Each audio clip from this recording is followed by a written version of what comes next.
Hi అండి అందరికీ. అందరు ఎలా ఉన్నారు? అందరూ బాగుండాలని మనస్ఫూర్తిగా కోరుకుంటున్నా. యాక్చువల్లీ ఇదైతే నిన్న ఈవినింగ్ మినీ బ్లాగ్ అనమాట. పిల్లలు స్కూల్ నుండి ఇంటికి వచ్చే టైంకి ఏదో ఒక స్నాక్స్ చేసి పెడుతుంటాను. ఇంకా నిన్న మాత్రం మనసును మైమరిపించే ఒక మధురమైన స్వీట్ని అయితే ప్రిపేర్ చేశాను. టేస్ట్ మాత్రం చాలా చాలా బాగుంది.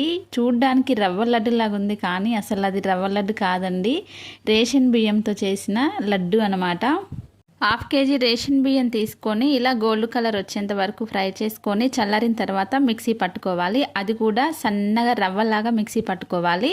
ఇప్పుడు హాఫ్ కేజీ బెల్లం తీసుకొని కొద్దిగా వాటర్ వేసుకొని పాకం మరీ ముదురు పాకం అవసరం లేదండి, పాకం లేతగా ఉంటే సరిపోతుంది. ఇది పాకం అయ్యేలోపు మనం పావు కేజీ పుట్నాలను ఇలా బరకగా మిక్సీ పట్టుకోవాలి. అలాగే 100 గ్రాముల ఎండు కొబ్బరిని కూడా బరకగా మిక్సీ పట్టుకొని ఇప్పుడు మనం మిక్సీ పట్టుకున్న రేషన్ బియ్యము, పుట్నాలు, కొబ్బరిని మొత్తం మిక్స్ చేసుకోవాలి.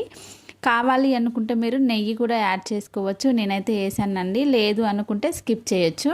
ఇంకా ఈ బెల్లం పాకం వేడిగా ఉన్నప్పుడే కొంచెం కొంచెం కలుపుకుంటూ లడ్డూలను అయితే చేసుకోవాలి. ఇలా మనకు కావలసినన్ని లడ్డూలన్నీ ప్రిపేర్ చేసుకోవాలి.